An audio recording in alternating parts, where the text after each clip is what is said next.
Uumpisahan ko dito mga tol. Wala sana akong balak bilan siya ng motor. Ang kaso, napakakulit. Kaya sige na lang. Totoo siguro yung kasabihan na hindi uubra yung kuripot na ama sa makulit na anak.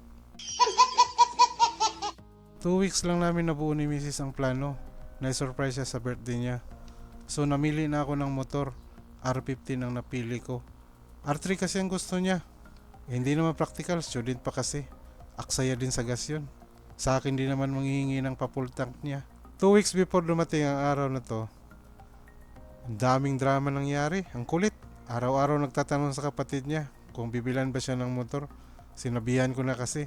Hindi. Kasi balak ko ang i-surprise. Kaya yun, malungkot for 2 weeks. Sabi ko kasi kakain lang tayo sa labas. Kahit yung kapatid niya hindi alam na isa-surprise siya sa birthday niya. Actually, nahirapan talaga akong gapangin yung mga classmate niya sa high school, tsaka yung sa college. Hindi ko kasi friends yung mga yun. Hindi ko rin naman makilala yung mga yun. Hindi ko rin sila kaibigan. Kaya, nahirapan talaga ako. Buti na lang, magaling ako sa gapangan. Kaya nagapang ko sila lahat. Yun nga, successful ko nga nagapang yung mga friends niya. Tsaka yung classmate niya sa high school, tsaka sa college.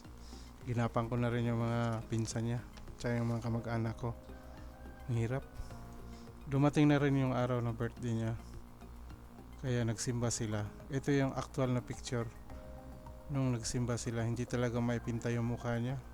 Napakalungkot. Kasama niya dito yung mami niya, tsaka yung kapatid niya. Wala ako dyan. Busy kasi ako, nag-prepare.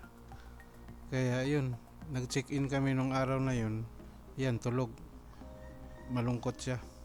Kasi walang gana. Tamlay niya. Habang ako nasa baba, nag-prepare ng mga gamit, tsaka yung motor. Kaya hindi niya alam, parating na pala yung mga classmates niya, tsaka yung mga friends niya. Ang haba nung araw na yun. Kasi ang hirap niyang kausapin. Biruin mo naman sa mukhang yan, no? Tingnan mo naman, napakalungkot niya. Talagang hindi maipinta. Pero masayahin siyang bata, ah. Ito nga yung mga picture niya, yung maliit pa siya. Hanggang sa lumaki siya. Talagang masayahin siya na bata. Mapagbiro. Nautusan din naman. Hindi naman matigas ang ulo. Kaya, yung araw na talaga yon, doon talaga siya malungkot. Dahil 3 taon siya nagantay na magkamotor siya na kahit ano na lang na motor. Basta wag lang daw 125, kahit si kanan nga lang daw eh. 3 years kasi bago yung dumating yung araw na to. Nagdibo din yung kapatid niya. Yun, nag-expect din siya na sana magkaroon siya. Nung araw na yun, sinabi ko na wala. Kakain lang. Kaya yun, sama ang pakiramdam. Kaya sa dami ng araw na dumating, sa hirap ng mga pinagdaanan namin, yun, malungkot, tulog.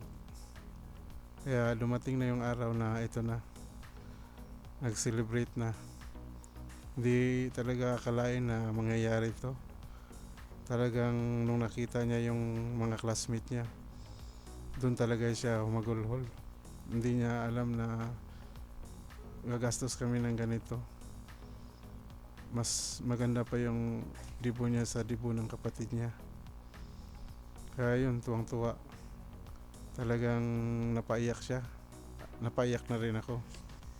Napaiyak ako sa laki ng gastos.